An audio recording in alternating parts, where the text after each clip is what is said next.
welcome everybody, good evening. Welcome to the webcast.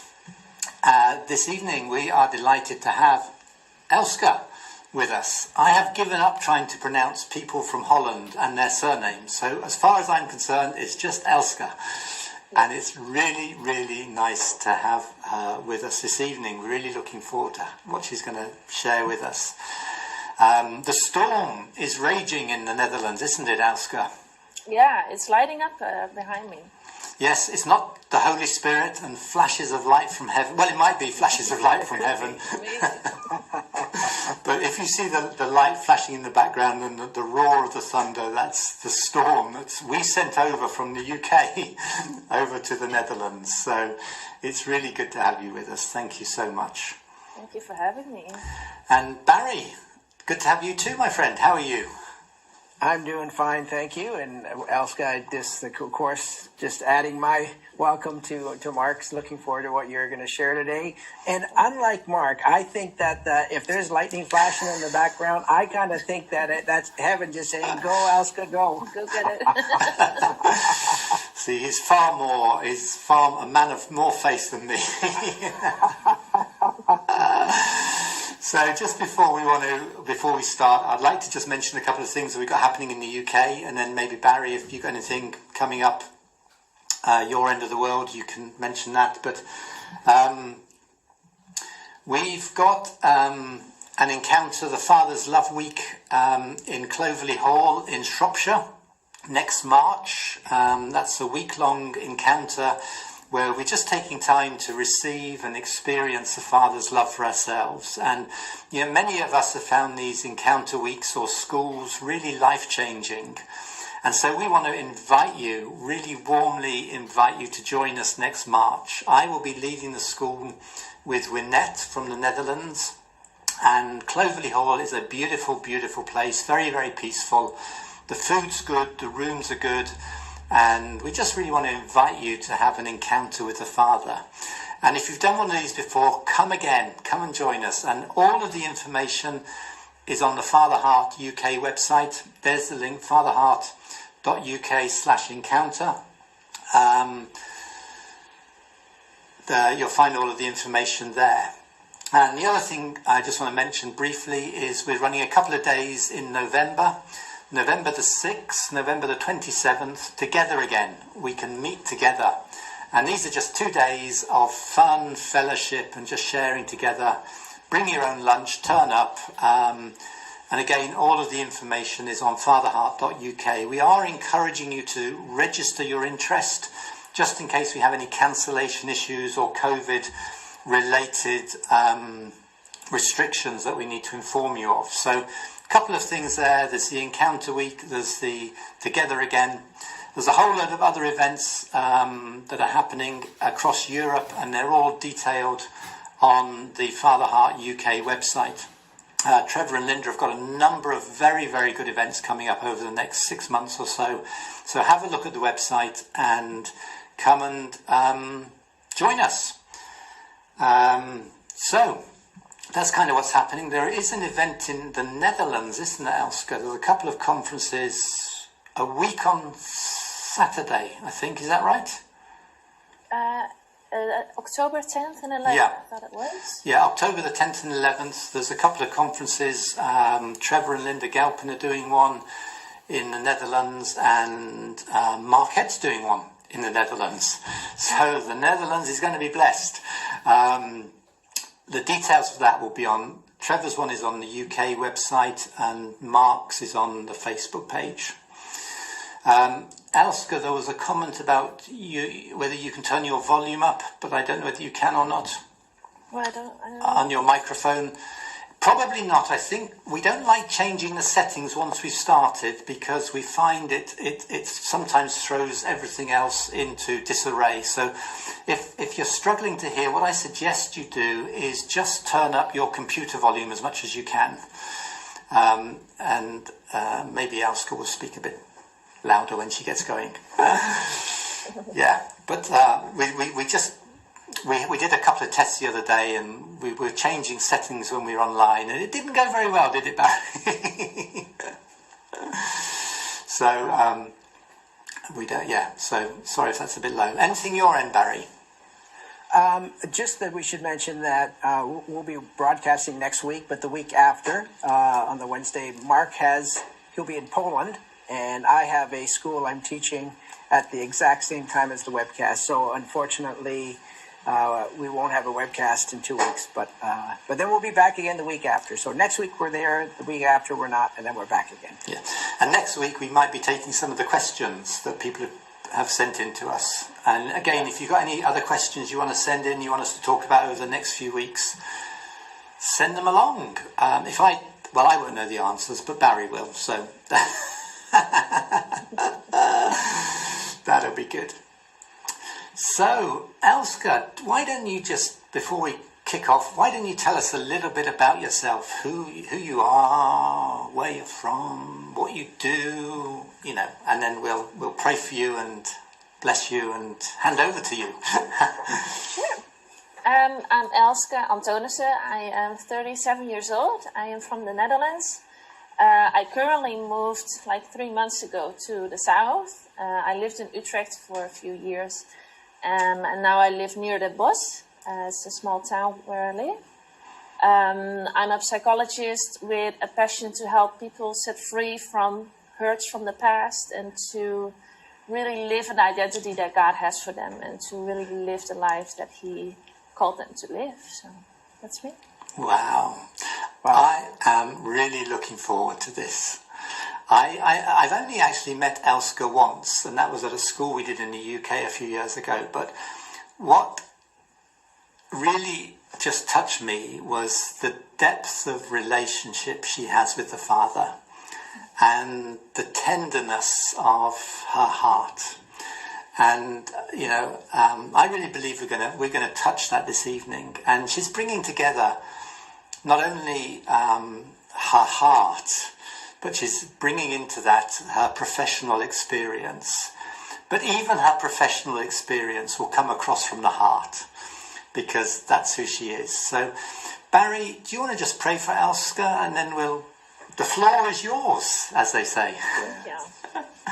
Well, Father, we thank you for Elske. We thank you for her life. We thank you for all the encounters that she's had with your love that have just continued to transform her from glory to glory. And we just pray that tonight, as we just posture our hearts to listen, that we're not only listening to her heart, but we're listening to your heart through her.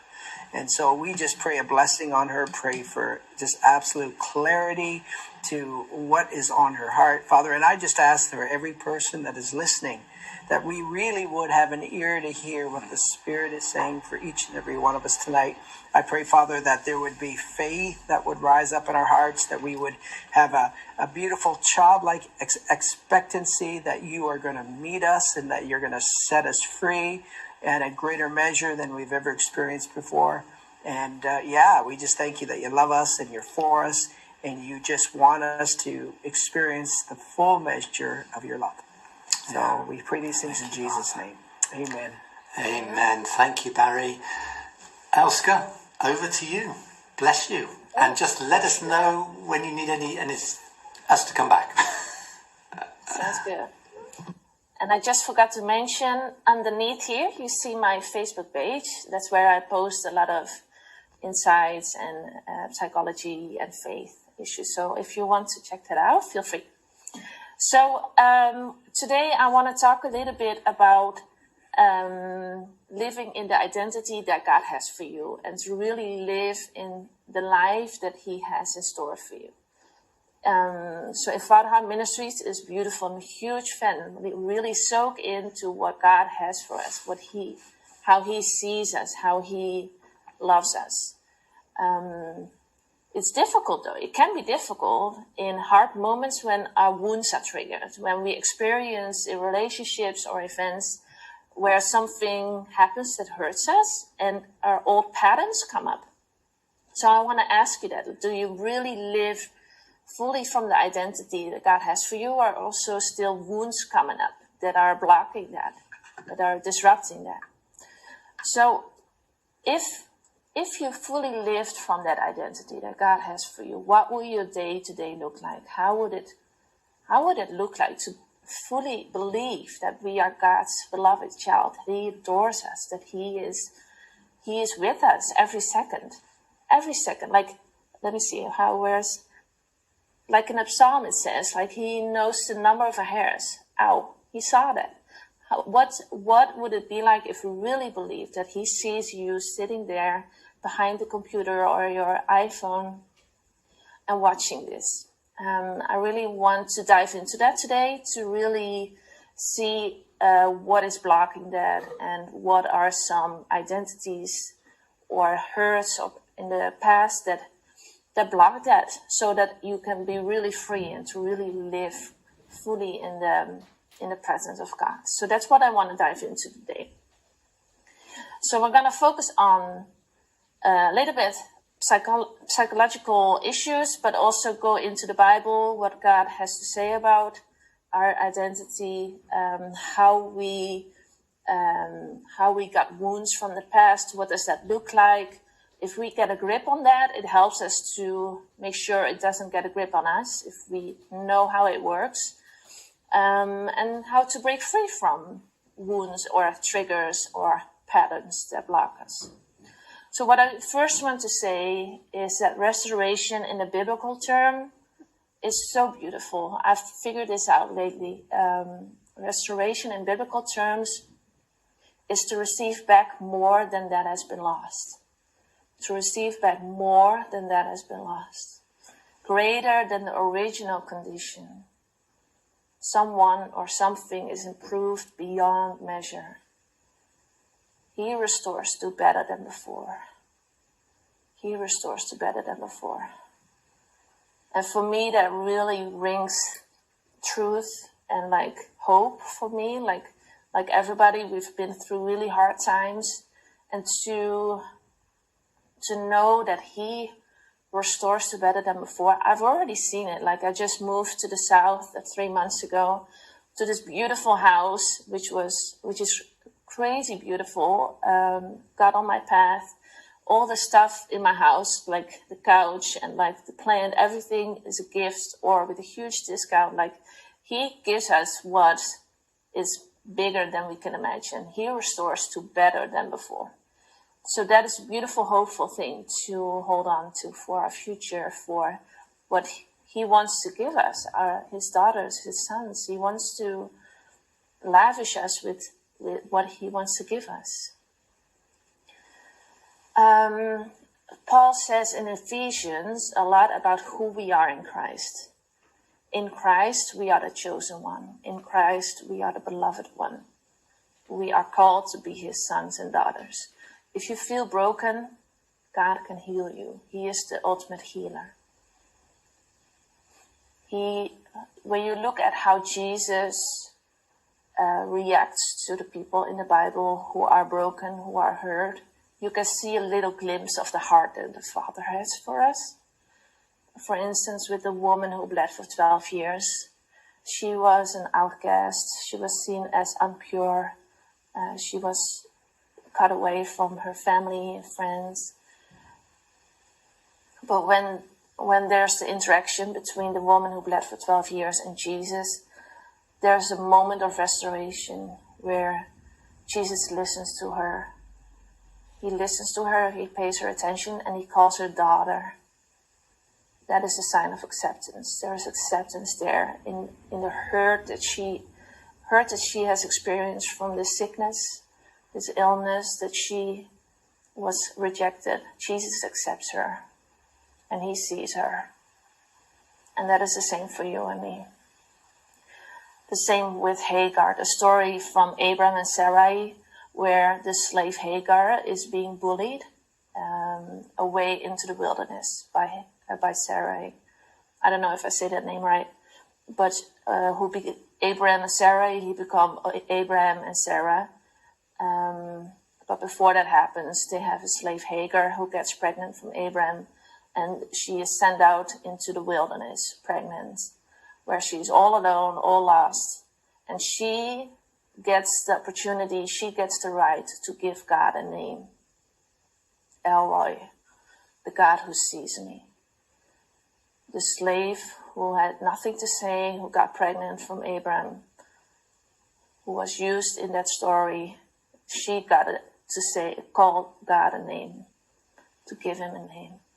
There's so much worth in that even the unseen are so worthy in God's eyes. And the name is so profound as well, Elroy, the God who sees me. The God who sees me, who is in the wilderness, who's pregnant, who is scared, all alone, he sees me. And he sees you. And that is something that I really want to point out today, is that he sees you, and he was there with you in the womb when you were having these experiences that hurt you. He knows exactly what did that to your heart and in your brain, what happened there, and he can bring you to ultimate freedom. He's the ultimate healer. So let me get into what kind of identities there are. So there is a subjective conscious identity, a subjective conscious identity. We are conscious of it, and this is the identity that describes ourselves. I am lazy, I am perfectionist, I am maybe weak, I feel weak maybe. So these are the things that we know, that are aware of. Second one is the subjective unconscious identity. We are unconscious of it. These are all the beliefs that happen underneath. And we're going to dive more into that a little bit. This is where psychology hits. The third one is the objective identity. This is who God says that I am. This is independent from views from myself or from others, but this is what God says, who God says that I am. This is more theology touching that as well. And I want to dive into that as well. So like I said, the first one is really easy. I won't get into that one. The subjective conscious identity, it's easy.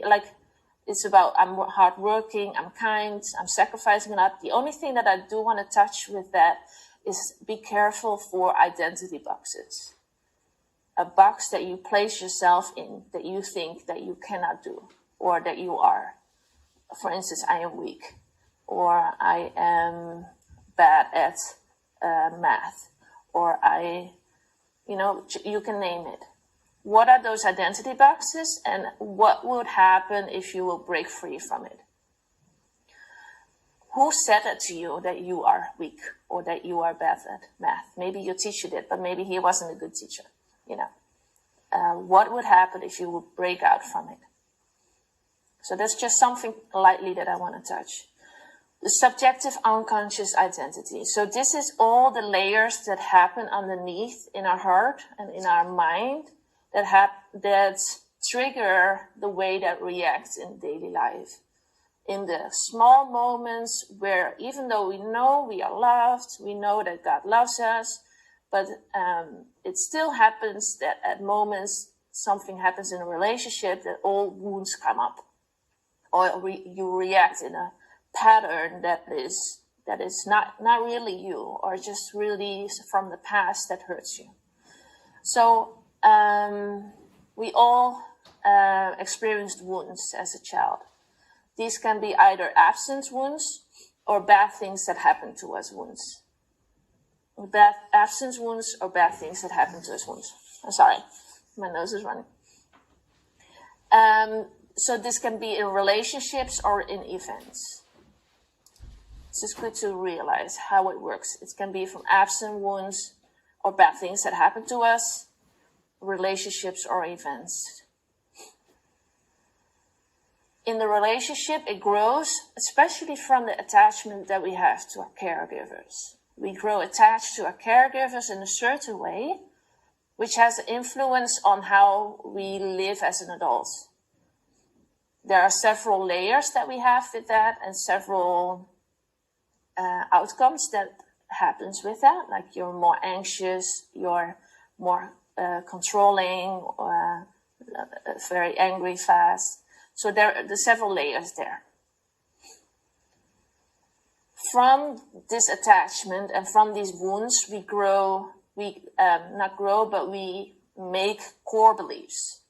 These are at the bottom of our system, core belief. This can be, I'm not good enough, I'm not competent, I'm not worthy, etc. These are there, we made them to protect us from the world, from whatever might hurt us, to protect us. But it distorts our perception and it keeps us bounded. So this is the deeper one. The bottom of the most bottom, on the bottom of this is either I am unloved or I am unlovable.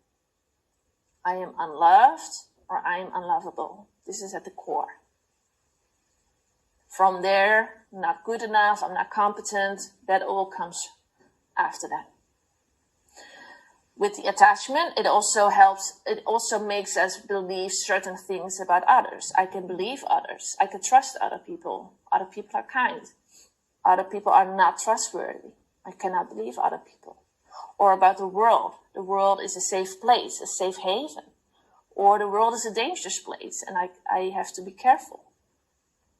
And we can even make up stories about God. And we've heard this often during Far Out ministries, how the image of our earthly father, we represented on God the Father.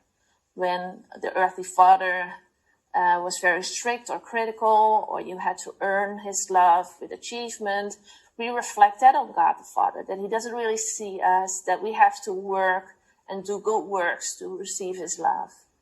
So this is how we view ourselves, how we view others, how we view the world, how we view God, is all coming from those wounds or the relationships that we had as a child.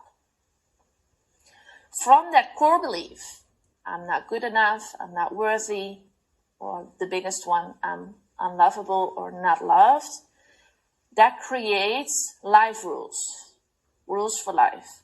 That is above it. I should have had a paper here, but I'm sorry. A rule for life.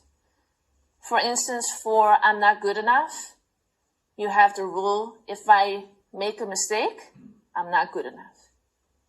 If I make a mistake, I'm not good enough. Or if I hide my weak points, other people will think of me as competent. If I hide my weak points, other people will think of me as competent. So these are rules that we create. Then we have strategies, the layer above it, that is flowing from the core belief, the rules for life, that we create strategies. These damage us. We think it will help us, but they damage us because it keeps us bounded. For instance, we have high expectations of ourselves. We don't ask for help because if we make a mistake or if we hide our weak points, we won't be loved. So we hide ourselves, we don't ask for help, we are very hard on ourselves, we put up a mask, etc. So these are the strategies that we do to protect ourselves, coming all from the core belief, I am unloved or I'm unlovable. Okay? Let me give you a few more examples. For the core belief, I am not loved for who I am. The rule can be different for every person. I have to sacrifice myself to be loved. I have to sacrifice myself to be loved. Strategies, no boundaries. Giving everything you've got. Not knowing who you are anymore. Losing yourself. You cannot have conflict because others will reject you. So these are the strategies, how you unknowingly, unconsciously, how you live through life. Another belief, I'm not good enough. The rule, if I adjust to other people, I will be accepted and seen as good enough. If I adjust. Or if I succeed in work, I'll be seen as good enough. Strategy, losing yourself in work, not standing up for yourself, perfectionism, workaholic, burnout. So these are the layers underneath in your deeper self. These come apparent in the automatic thoughts. There is a layer above it, automatic thoughts. This is more coming into your consciousness because you can figure out easily which thought is running through your mind. these are thoughts. The automatic thought is the core thought that goes through your mind, which causes you to feel sad, angry, upset. It's the biggest one. For example, a friend doesn't invite you for a party. Your thoughts are, he rejects me, he doesn't like me, he forgot about me, he doesn't love me. He doesn't love me is a big one. That comes back to I am unlovable or I am not loved. The way that your automatic thought works is it works through in how you react to it. If you think like that, if you think like he doesn't love me, the reaction in your heart and in your mind will be upset or sad, angry, harsh critic for yourself, get in a fight with your friend. Like there are several consequences that can happen that can have a bad influence on your day, on your week, the relationship. It can be a big one.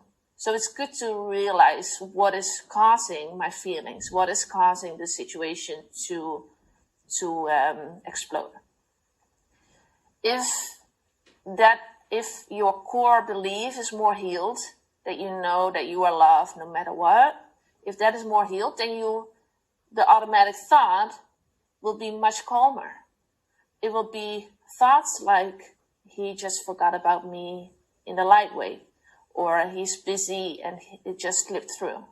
You don't take it that personal, that heavy. And there won't be such a heavy consequence. It will be peaceful. Your heart will be at peace. You get to be able to speak to him and to figure out that it was just a small mistake and it's all good.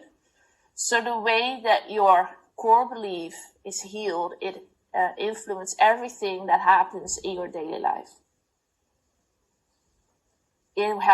This is for in work, in relationship, if you stand up for yourself, how you treat others, how you behave in a relationship. This is all influencing everything in the smallest detail of your life, in the smallest happenings of your life. The core belief, I am unloved or I am unlovable, and your attachment style, it can be healed by a good relationship. If you have a good relationship with a friend or a person who has a secure attachment, who is safe, who knows that he is loved, that he reacts in a calm way, it's good to have a relationship with that person because it can help you to heal the wounds that you have and the core belief that you have. I am unlovable or I am unloved. But the thing is, we don't have a good relationship. We have a perfect relationship because we have God.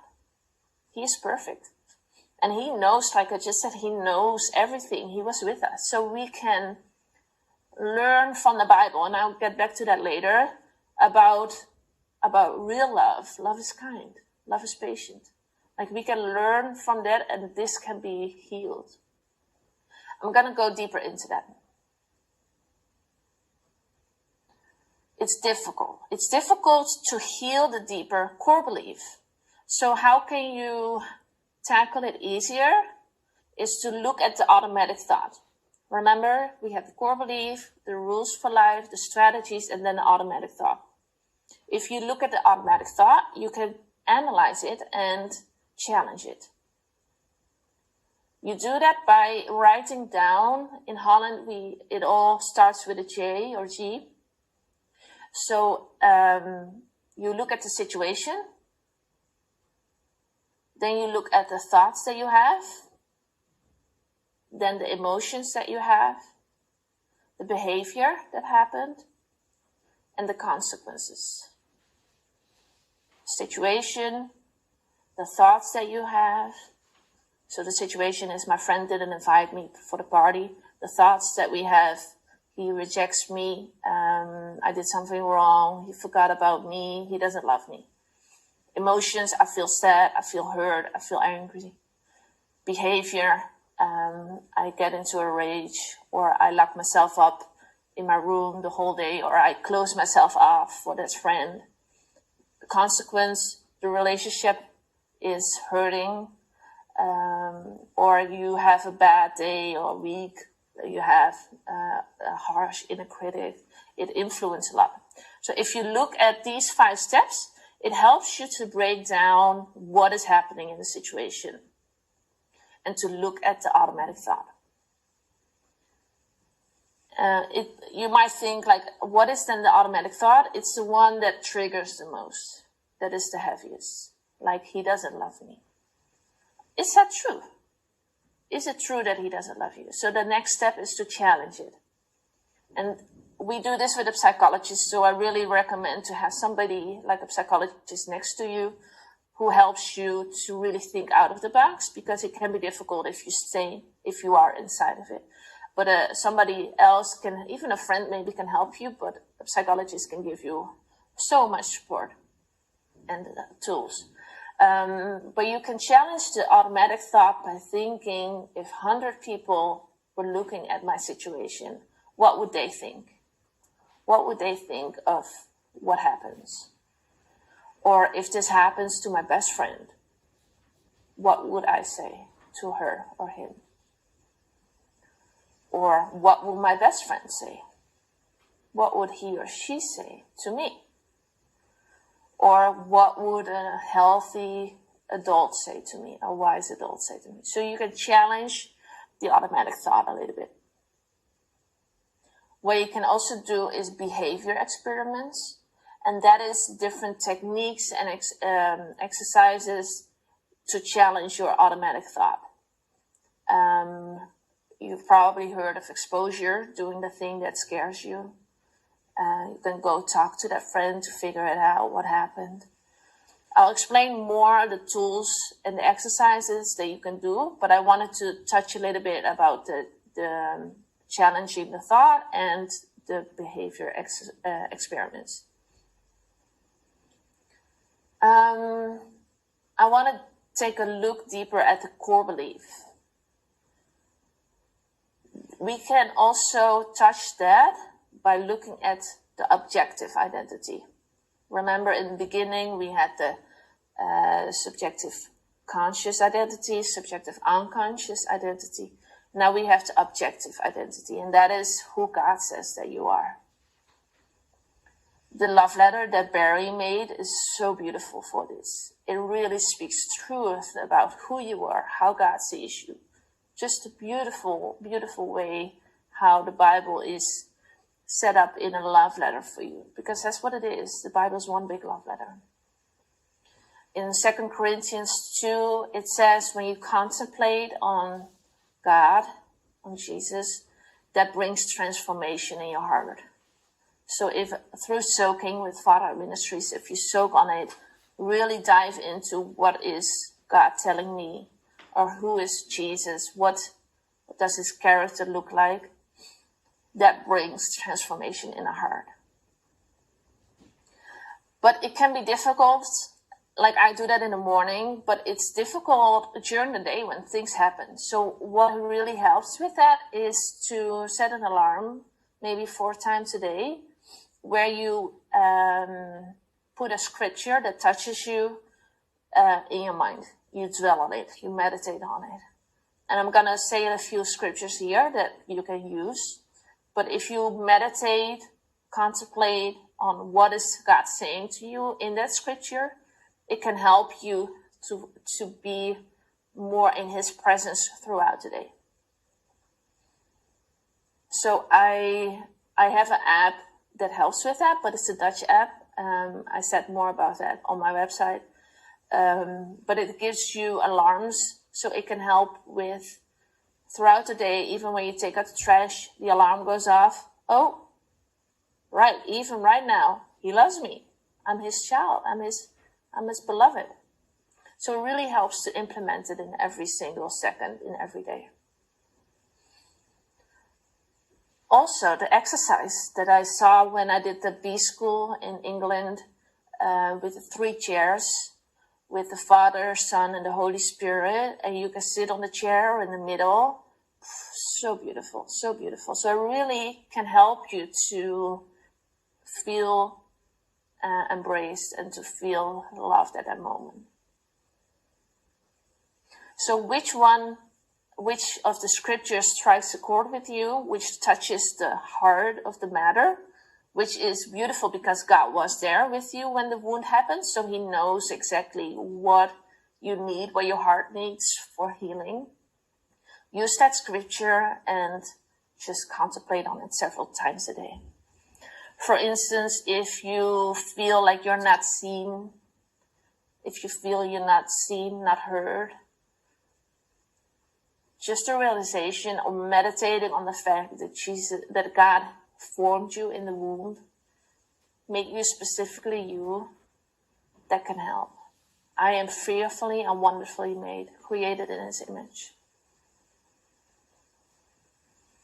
He knit me together in my womb, in the womb of my mother. I have a story from a friend years ago that can help with this. She had 4 children. 3 of them had brown hair and brown eyes. The parents also had brown hair, brown eyes. One of the children had blue eyes and blonde hair. He felt like not really part of the family because he looked so different. She was pregnant with the 5th child. So she prayed to God. She asked God, can you create this child with blonde hair, blue eyes? And she had a whole list of intentions. Can it be born on April 16? Because that was a day that was very profound to them. April 16. And it's been several years ago, so I can't remember all the intentions. But the baby was born on April 16, on the day that they asked for. Blue eyes, blonde hair, and all the intentions that they asked for. Everything came out. Everything worked out. He sees you, and he hears the prayers that you have from the mom, but he also personally created you in the womb. He sees you and he knits you together. If you feel like a slave of fear or depression, the verse can help. I am no longer a slave. Galatians 4, verse 5. You've probably heard of it, but it's good to have several options. I'm no longer a slave. If you feel dragged down because you come from a broken family, that is the old, that is past. You are adopted into a heavenly family. You are adopted. He chose you. And in the old times, when a slave was adopted into a family, the inheritance became his. There was no way that he could lose his inheritance. It's yours. You have the inheritance. The old is gone. The old identity is gone. Your past is gone. You are created new. You are adopted in a heavenly, perfect family. That's Ephesians 1, verse 5, John 1, verse 12, first letter of John 3, verse 1. You are a new creation. The old things have passed away. Behold, the new things have come. 2 Corinthians 5, verse 17. If you keep being stuck in your mind about things that have happened to you in the past, it's good to work through that, by the way. It's really good to heal from that, etc., and to process it. But remember, that's not who you are anymore. You are made new. You're a new creation. The old is past. You're new. This next one really strikes a chord with me. It really helps me in my heart. You are precious and honored in my sight, and I love you. It's just from Isaiah 43, verse 4. You are precious and honored in my sight, and I love you. So powerful. You are honored. He sees you with so much worth. So much worth. You have the perfect Father. He is abounding in steadfast love. He is love. And the Bible explains to us what is perfect love. Love is kind. God is kind. Because he is love. God is kind. Love is patient. God is patient. He's patient. He's slow to anger. He keeps no record of wrong. 1 Corinthians 13. He will not grow tired or weary. When we try and we fail over and over again, he will not grow tired or weary. He is patient. Isaiah 40:28. His understanding no one can fathom. Like I said, he knows you. He knows what happened to you. He was there. He was there, and he knows exactly what you need to find freedom.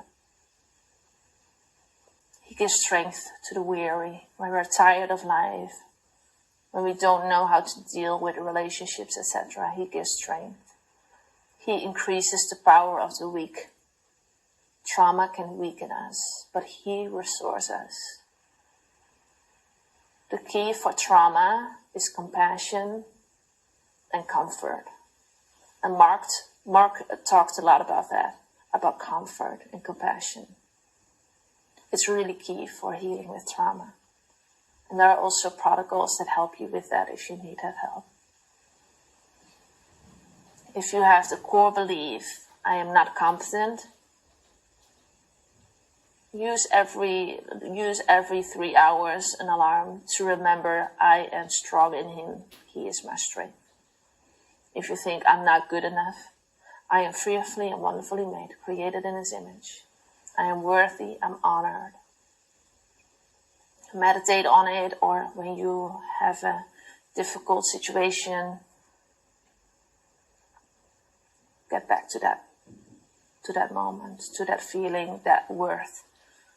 Or imagine that you sit on the chair with the Father, Son, and Holy Spirit. Really meditate on it. So in psychology, we have different exercises that can help. I already explained a little bit about challenging your thoughts and behavior experiments. But we also have protocols like the COMET, C-O-M-E-T. I made a video explaining all about that. It's about growing in your self-esteem. It's also meditating several times a day, but then it's focused on a moment where you felt really strong and self-confident. And you get like images, music, sounds to really settle it in your heart, to feel it again. And you practice that several times a day. And before you have to give a presentation or something, or have a difficult conversation. So that's COMET. Then we have all these protocols about anxiety, worrying, fear of rejection, depression. There's a lot. I also, of course, but that's why you're here with the Far Heart School. It's really beautifully healing for the deep core belief that you are loved, that you are lovable. It really helps with that, with soaking it in. But I'm really glad that you're here, so that really helps. Then there are also exercises where you imagine yourself in the moment where you experienced a wound, where something happened in a relationship or an event that created a wound. And this can be really difficult, but it can be very healing. It's called imaginary scripting, where you invite your older self into the story. So you imagine a situation, and then you imagine yourself, the older you, into the situation. And for instance, you take the hand of the child, of the teen, you take the hand, and you lead her or him out of the situation, out of the house, around the block, into the park, and you speak to the little child. You are safe. You are seen. You are loved. I see you. I hear you. It can be very healing. You can also do that with, if it's too difficult to imagine yourself in that story, you can imagine it as an older, wise person. Or you can invite God the Father or Jesus into it. Where you look at the situation and Jesus comes into the story and you ask him to lead it, See what happens there. What does he show you? What does he tell you? What does he do in a situation? Another exercise is the spiritual exercises from Ignatius of Loyola, where you imagine yourself in scripture. For instance, the story where Jesus fed the 5,000 people on the field. You imagine yourself on the field. You hear all the sounds. You see all those people. So you imagine it in the situation, in the story. You ask God for protection and for guidance. And then it's like a movie. God just shows you. It's all led, of course, with somebody who leads you through it. But in that meditation, God shows you what he wants to show you. I did that 10 years ago in America, and it's still so profound to me. What he showed to me there, I still remember it like it was yesterday. And it really helps me with stuff that I work through. So you are in the scripture, and God is showing you stuff through Jesus, through the apostles. They show you or they tell you something that you need to hear. So that is from Ignatius of Loyola.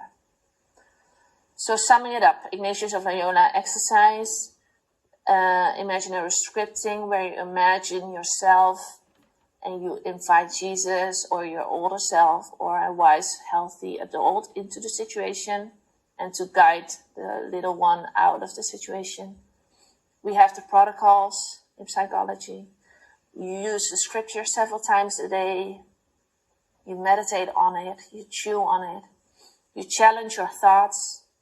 What would my friend say? What would a healthy adult say? What would I say to my friend? What would 100 people say in the situation? What would how would they read the situation? You have exposure. So all these different things that can help you figure out and heal the core belief or the automatic thoughts. And the thing is, this one, the core belief, is really hard to change because it's really rigid. It's really strong. But if you work with the automatic thought, if you challenge it, it ripples through all the way down to your core belief. You can find healing there by challenging the daily happenings. There's this book from Dr. Edith Eger. It's called The Gift or The Choice. The Gift is really practical with tips how to heal. I really recommend it.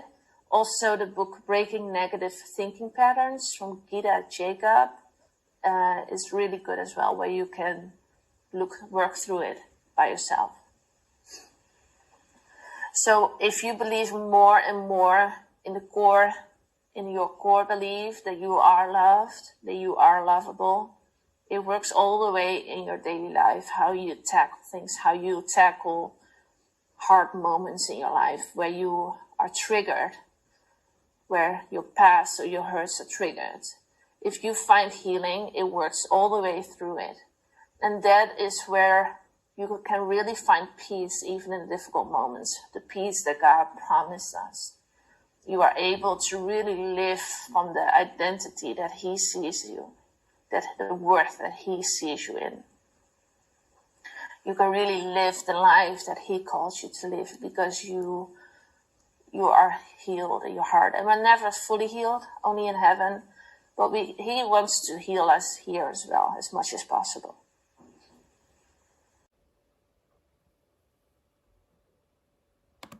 Aggression that much anymore, or have difficult relationships. Like, there's so much healing to find. And I really hope this helps to live the life that God called you to be, and to be the person that God called you to be. So I want to get into an exercise. I want to ask Mark for some music. I want to do a little exercise with you. If you can close your eyes for a moment. If you can close your eyes. Imagine yourself in a place that you love. This can be the beach or the woods or your living room. Imagine yourself in that place.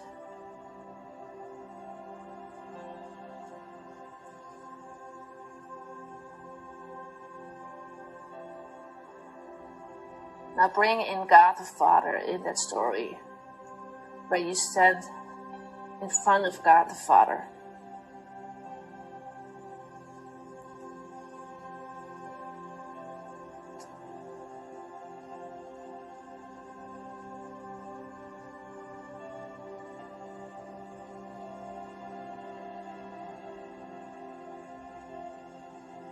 What does he do? Does he take your hands? Does he put his forehead to your forehead? Does he look in your eyes? Is he giving you an embrace? What does he do?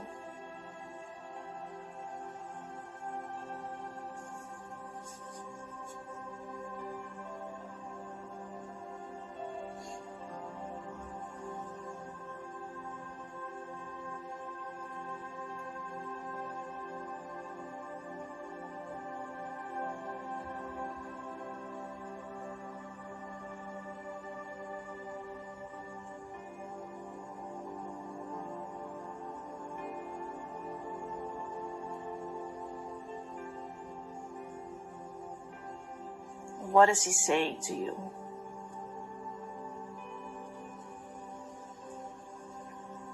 You're my beloved child. I'm so happy I made you, that you're alive. You are my delight. What is he saying to you?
So you can use the time afterwards to maybe dwell more on it, to soak in it a little bit more, to see what he has for you.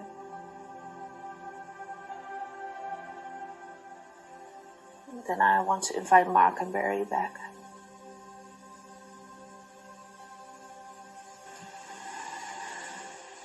Oh, Elske, that was very, very special. Thank you so much. Whoa. That was, yeah. I'm still stuck at what you said at the beginning. That the God who sees me. And, you know, when you said that, I thought, oh, wow, yes, the God who sees me. In my weakness, in my humanity, in my meanness, I thought, oh yes, he sees and he loves and he doesn't judge or condemn, but he sees and restoration. Ah, yes. So much more to give back to us than has been stolen. Better than before. Better than before, yeah. Yeah. Yeah, I'm just, what about you, Barry? Help me out here, mate. Well, yeah, it was absolutely awesome, and you know, it's just such a gift, the practical tools that there are available for people just to help to walk towards that area of freedom. And you know, and I just even think when, you know, Jack Winter prayed for me, and I've watched him pray for other people, when he would say, can you be a little child that just needs to be loved? And it's it's like this. There's the mystery of reconnecting with the little us, right? That inner child that just needs to be loved, and I just so appreciate so many of the just very practical ways that you shared tonight, just to be able to help people find that reconnection with the love that predates creation, really, right? So yeah, thank you so much for that. That was amazing. Yeah. What was very, very helpful was just, I think we have the tendency to want to deal with the core belief, whereas you're actually making it so much more practical. Deal with the thought, and take the sort of thing on the surface rather than the thing in the root. And I just found that really helpful personally. Just let it filter through, because love does filter through. Love filters through. Yeah. It really helps because it's so rigid. It really helps to stick it through. Yeah, thank you. That is wonderful. The comments, Elske, you probably couldn't read them as you were speaking, but they're very, very positive, encouraging. You can, if you look at the Facebook page afterwards, you've already got a request, I have to say, for this to be shared with a Facebook group of 9,000 people. Wow. We'll have a chat about that in a minute. But thank you, Elske, so much. Yes, thank you, Elske. We really, really appreciate it. You know what happens when you come on these things and it's a good job. We invite you back. So thank you. We really appreciated that. Yes, thank you. I guess we'll be back next week, Barry and I. As we said last week, if you guys have got any questions you'd like us to at least consider and bat around between us. We don't have any answers, but we know someone who does. And Barry and I often say that we're pretty good at talking, whether it's about something or nothing. So, Barry and I will be back next week, and look forward to seeing you with us. The video of today's webcast will be online tomorrow. But Elske, thank you once again, and bless you all. Thank you. Thank you. Have a great